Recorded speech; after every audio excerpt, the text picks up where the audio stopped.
Witajcie, oglądacie What the Fast Podcast. Ja jestem Zdan. To jest Manuel z Atlantean Kodex. Let's go.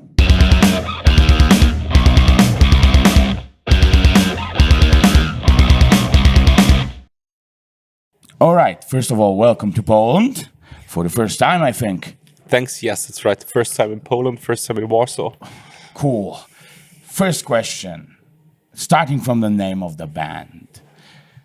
Atlantean Kodex. So is the legend of Plato's Atlantis important to you on some level? Yes, I think so. This was the starting point for it all. You know, the band name was meant to sound mystical. It was meant to sound or to evoke atmospheres of ancient, forgotten wisdom and forgotten worlds. And of course, one of the most popular and well-known legends is the legend about the lost continent of Atlantis. And, you know, the thing was to create an atmosphere which sounded like some forgotten wisdom from the lost place of Atlantis, which sank down into the sea, and it's now lost to the modern age. And well, it had to sound cool, basically. So that's it. Right. So going with this theme, what is to many people about Atlantean Kodex very unique is the lyrical matter, Right. the titles of the songs. So the example could be even the name of the album, The Golden Bough, like from Sir James Fraser's The Golden Bough. Yeah, right. So is that the basis? Is that the core of what the themes of the albums or of the songs are about? So really not fantasy but anthropology or mythology. That is the base. Is that what Atlantean Codex is like focused on? Yes, I guess all of it. There are bits of fantasy, bits of sword and sorcery, bits of 19th century anthropology. So we all use this sort of literature, mix it up together and try to come up with something cool, something new. The thing is, we like to tread, a fine line between fact and fiction. We'd like to make the listeners think about the lyrics. Man, is there something real about it? Has this some sort of historical background? We'd like to engage them to delve further into the lyrics, and we do this by, mixing up fact with fiction, mixing up these old anthropological works from the 19th century with Robert E. Howard or Tolkien or Lovecraft. So it's, I guess, the best of both worlds. And, the aim is to inspire the listeners to delve deeper into it and do some reading of themselves, or at least to give the listener the chance to escape from this world for maybe 1 hour or 2 hours. Yeah. So, but on the newest album, like picking a particular song, we have "The Lion of Chaldea," the favorite of many people. Right. Okay. And it's called A Hero's Journey. So, for example, would the James Campbell's "A Hero with a Thousand Faces," like the monomyth, is that important to that song, or in general to you? Like picking a particular book and a particular song. Yeah, Joseph Campbell, of course, is very influential to a lot of storytelling in the 20th century, from Star Wars to the whole science fiction and fantasy cinema of the especially American cinema of the 1980s. So, of course, when it comes down to storytelling, whenever you deal with myths, there's always this kind of Joseph Campbell influence. Actually, I have to say I'm not a huge fan of Joseph Campbell because in some points I think it really makes sense what he's saying with the monomyth, but to my mind it doesn't help a lot to capture the dynamic aspects of storytelling. Stories are changing. Stories are practically made by humans. Stories are adapting to their times, and it's of course it's easy to put a concept like Joseph Campbell's on top of it. You know, it's like a container, and you can put a lot of stories inside, and somehow you will always find aspects. Well, Joseph Campbell was right in this. Joseph Campbell was right that, but I think it limits the way we think about storytelling if we just move forward from Joseph Campbell's theory, because it's very static, you know. But nevertheless, of course, it's important work to storytelling. That's what I can say about it. It's not. I'm not a particular fan of Joseph Campbell's theories, but of course, he made some important points about the way mythology is working, and of course, we tend to respect that or to work with it. Yeah. The Atlantean Codex is based, what I would say that's my observation, on European myth or European legends, generally on the continent of Europe. Majorly. Is there a chance you could maybe branch out on next albums to Japan or to ancient India, like Mahabharata or Ramayana or something like that? Is that on your mind even? No, not really. I don't want to categorically exclude it, because I don't think it's about where a myth is from.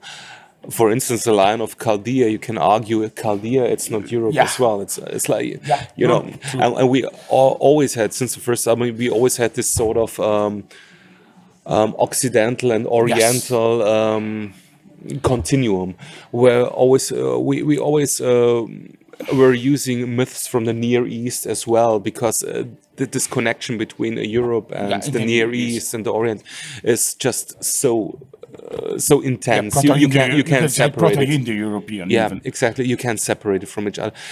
No, Mahabharata is a good example.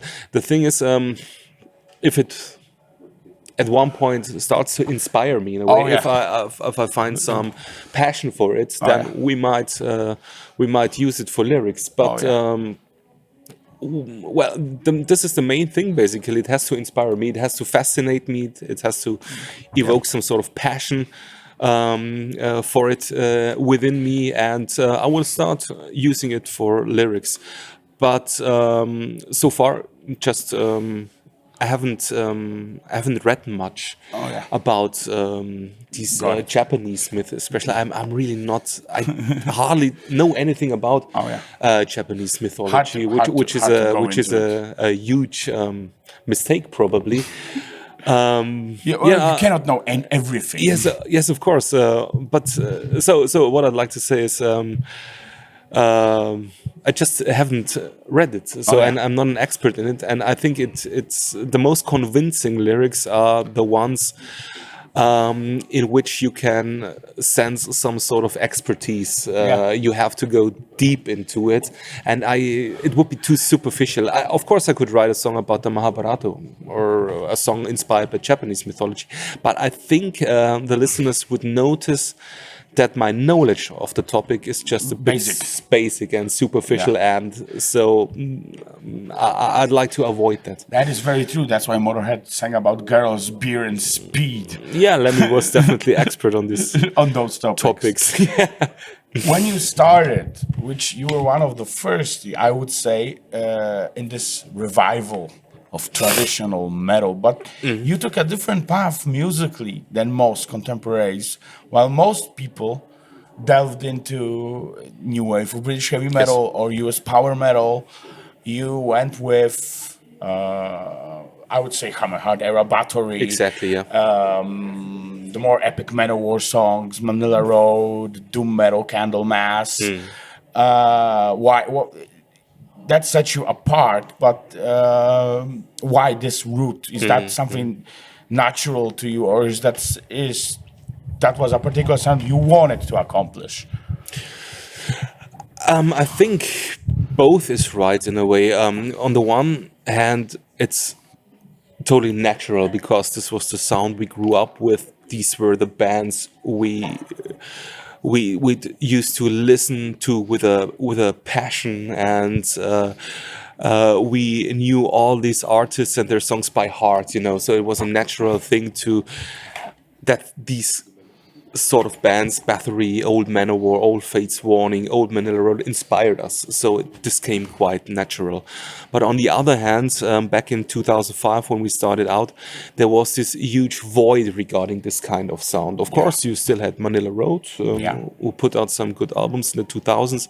Then you had Solstice, New Dark Age, which at this point in time was already almost 10 years old. So Candlemass weren't going particularly strong around this time. Bathory was more or less gone, so there was a void for this kind of sound, and so we combined our passion for this sound, our really authentic passion for this sound, and we tried to fill the void.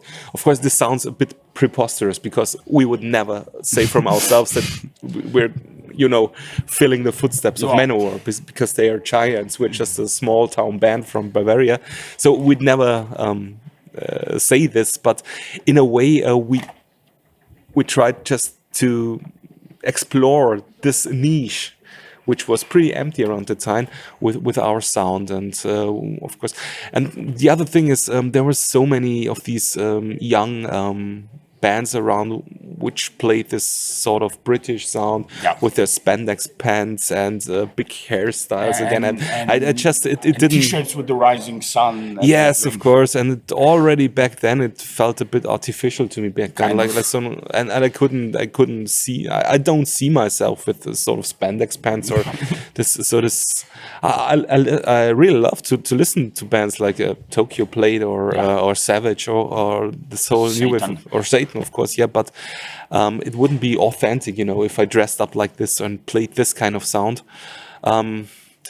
I'd rather do the stuff we do, you know, Bathory, Old Manowar, because it has this storytelling quality to it. It's a better medium, it's a better sound to create this kind of atmospheres we have in mind, and we ourselves are feeling. And so, of course, I could write a fast 2-minute song, speed song, but it wouldn't fit to our lyrics. And it wouldn't fit to the rest of your songs, really. Exactly. It would be an outlier, very much so. Yeah, sure. In the earlier Atlantean Kodex albums, sorry, I could hear more, or at least I thought I heard, but I think lots of people did too, more influence of folk music, or maybe even Skyclad, of sorts. But the last one, you like turn it down. It's more heavier. It's more. Well, those are like phased out. Is that intentional, or did you even want it to include those folky or folk sounding parts? That's an interesting question, because I didn't notice that we had less folky parts in the new album.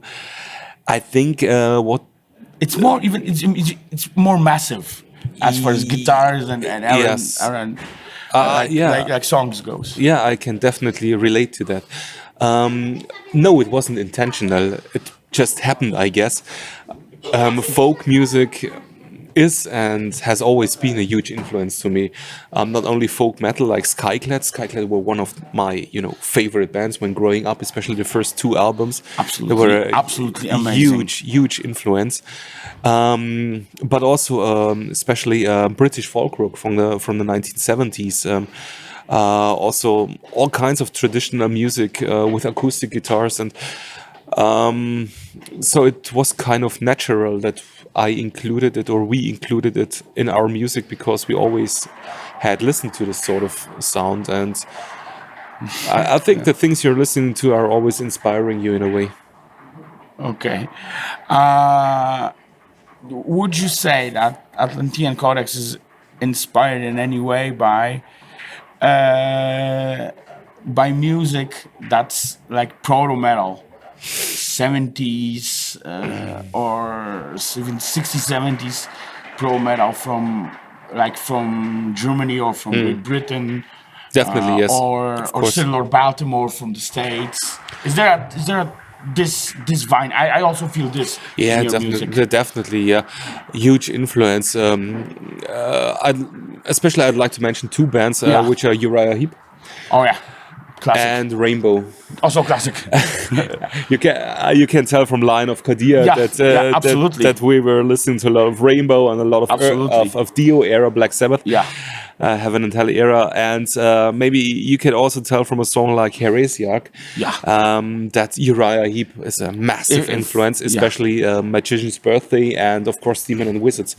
I wish I'd written a song like Circle of Hands, for instance. Circle of Hands is one of the earliest epic metal anthems to me because it has this sort of longing feeling, it has this heaviness and this beautiful melody. So Circle of Hands, and also there's so many great songs by Uriah Heep which have inspired us.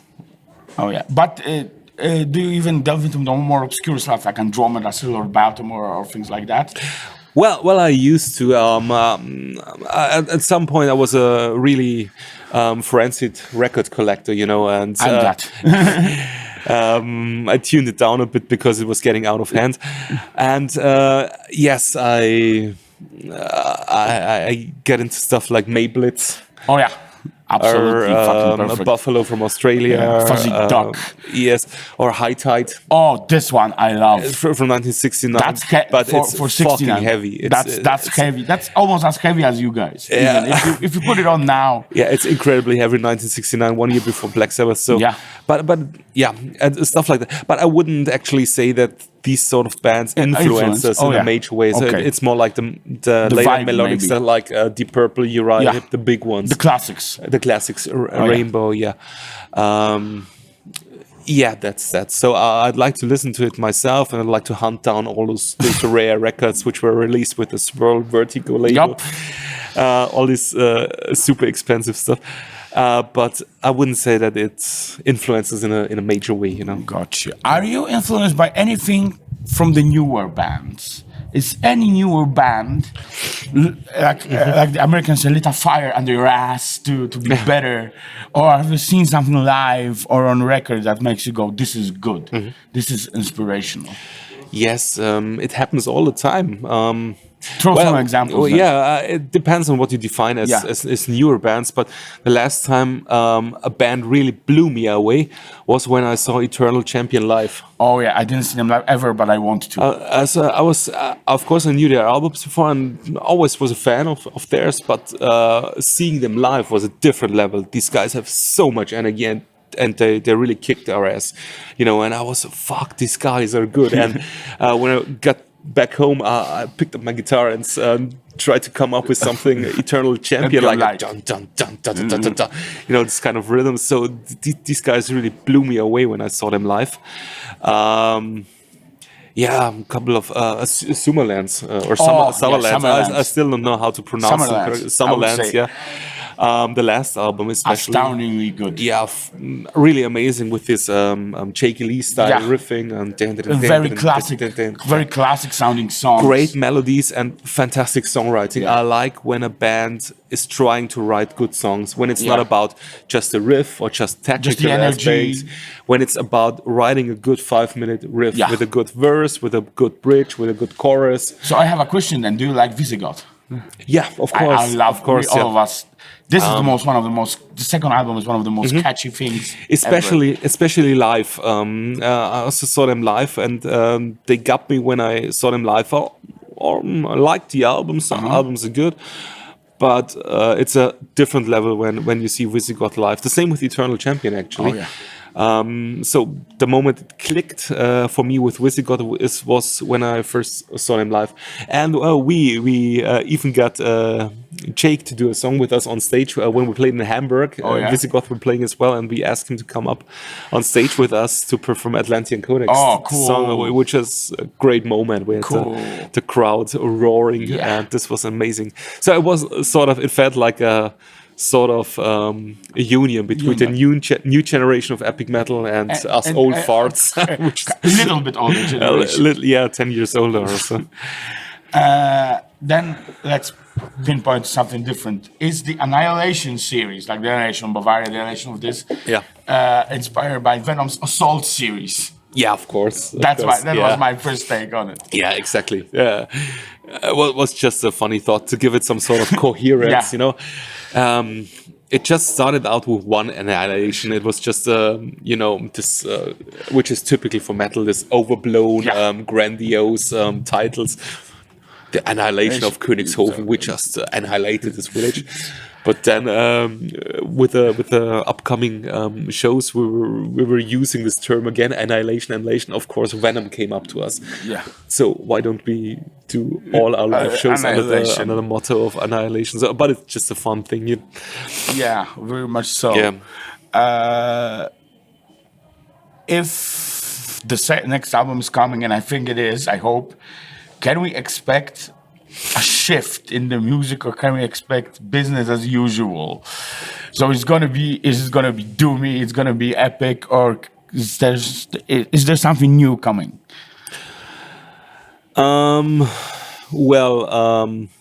Yes, it's not gonna be business as usual. Judging from the new songs, you'll definitely know that it's Atlantean Kodex. It's judging from the melodies and the riffs. This one track, which has the tempo of Sol Invictus, for instance. I have a feel it's always hard to speak about one's own music because it's you lack the distance to talk about it. It's too close. But the impression I get is that the guitar work is a bit more sophisticated, a bit more thought out, more detailed riffing and stuff like that. There's one really, really cool song in a, how do you say it, 3/4. 3/4 this tempo, waltz right. tempo. Okay. Run, dun, dun, run, dun, dun. Oh, cool. This sort of stuff, which reminds me of folk metal, music. yeah. And there's a faster song again, like Chariots, but it's really not the same. Every song sounds a bit different, and that's really important to us. On the one hand, we'd like to make an album which sounds good as a whole, like Dio, Holy Diver, or Manowar's Kings of Metal. These are albums you can listen to as a whole, they're really thought through. But on the other hand, every song is unique. Okay. It's also the same with these albums, like Kings of Metal. Every song sounds different, but it all fits together. And this is always our aim, to create good albums, but also good songs, good songwriting, and every song should be able to stand on its own for itself. And the new songs, you can tell it's Atlantean Kodex, but they will sound a bit different, definitely. When can we expect the new one? We're entering heavy songwriting. We're already into songwriting modes at the moment, but we're trying to, record the first tracks in 2024, next year. So we're gonna play our last live shows this year, 2023, and then we'll take a break from playing live, and we'll try to track the new ideas in the studio. So 2024. It's always a bit difficult with the pressing plans at the moment. There's a lot of delays after COVID and everything. But the songs are coming together really well. So going to come out in 2024. Yeah, fingers crossed. Maybe 2024 isn't too unrealistic, I'd say. Okay, all right. A couple more questions. Is there a particular myth, a particular legend that you didn't read about and you want to? Do you have something in mind? Is there a particular theme that you would like to focus on in some of the newer songs? Oh, not really. It all happens really naturally. I'm not, get it. Sitting down and I'd like to write songs about King Arthur, for instance. That's not the way it works for us. So it's Valinor from Tolkien. Or no, not the really. Far West. It's just things around me which make me, tick, and which make me think, or which inspire me. And it can be anything. So, one song on the upcoming album deals heavily with the question of death, or what we leave behind, and it's getting, you can tell from the lyrics that I'm getting old, because I'm getting more philosophical in a way. It's not sword and sorcery anymore, not like marching homewards anymore. I'm starting to think about death and what I leave behind, and how life will be when I'm an old man, or stuff like this. So I'll probably... Well, that makes it even more unique then. I'm not sure. among other bands. Yeah, it was. The thing is, it needs to stay authentic. Yeah. Of course, I could sit down and write another song about Tolkien but or Moorcock or yeah, I'm not feeling it at the moment. Yeah, So got it. yeah, you need to write down the songs you're feeling Yeah. at the moment. And the greatest success for a songwriter is if you can make your audience feel the same way. Yeah. If you manage to make your audience feel the same way you do when you wrote that song, you have succeeded as an artist. True. So now a question that is out of left field, but I wanted to ask you this. Knowing your background and everything, what you do, what's your take on what has been arising right now? So all of this ancient aliens, Daniken, Graham Hancock stuff that's bubbling up to the surface. What's your take on this? Yes. All of this makes me, on one point, it's very funny. On the second point, it's why now? Why now everybody's getting interested into this? Yes, it's part of a wider movement, I guess. I Yeah. don't think it's about aliens. I don't think it's about ancient civilizations. I don't think it's about Atlantis and all this stuff. Graham Hancock. About money? Of course, it's about money, yes, but I think it's about opposing so-called mainstream science. It's about rallying a community of people around oneself who are unsatisfied with the government, who don't believe in science, who don't believe in the government, who don't believe in democracy. It's about rallying people around oneself who are critical about certain things, whether Yeah. it's vaccinations, whether it's the way the government is handling Whether it's the mainstream COVID. archaeology, whether it's history. Yeah, so it's just, what Graham Hancock does is just, I'm persecuted by archaeology. No, you're and- not. No, you're not. No, you're fucking not. You just don't know the sources.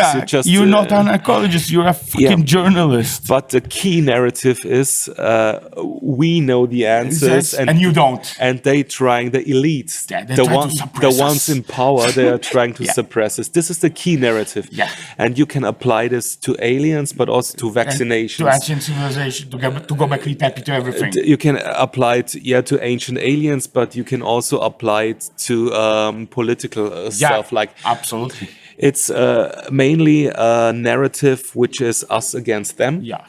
Whereas them is the established archaeology, but it can also be That's a science, science, government. So it's an religion, us and everything. them narrative. It's a narrative of division, basically, which they are making money from.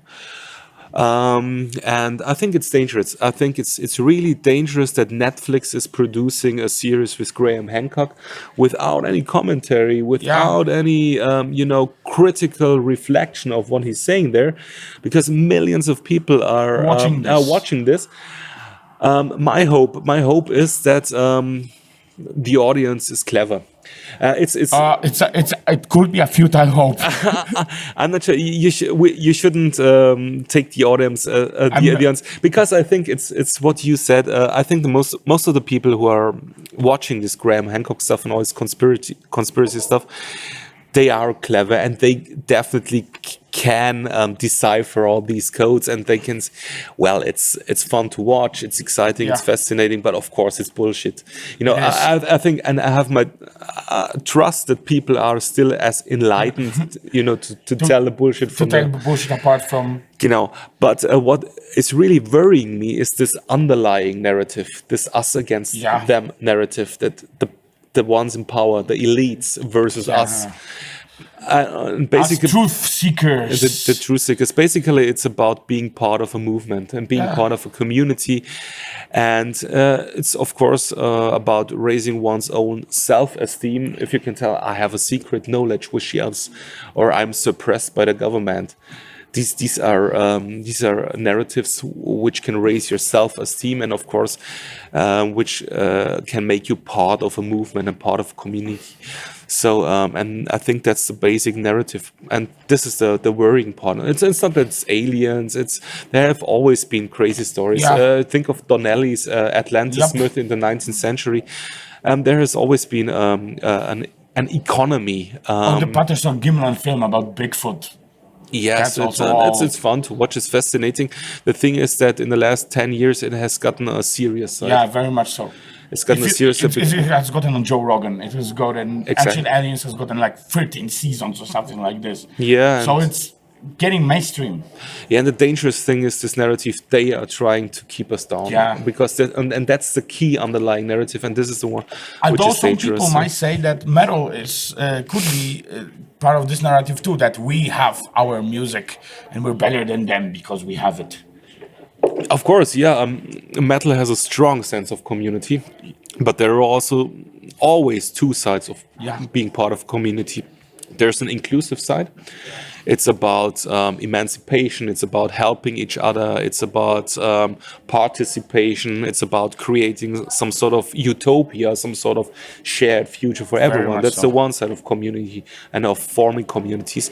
But on the other hand, communities can also always be exclusive. Yeah. So we are better than them, and this is false metal, this is true metal, and real archaeologists and false Yeah, archaeologists, stuff like this. So there are always two sides to it, and I guess it's important to watch, especially today, that we don't cross this line too often, this exclusive line. But I really think the audience is clever enough, to distinguish the charlatans and the dangerous people, Bullshitters. the bullshitters from the ones who do it like tongue in cheek, like true metal. There are a lot of, All right. I think that was an awesome answer. So the last words to watchers of our What the Fuss podcast and to Polish fans are up to you. Yeah, floor hello, is Poland. yours. It's great to be here for the first time. There are still tickets left. Take your chance and be there tomorrow evening because we're gonna blow the roof off this place. And that was that. Thank you. See ya.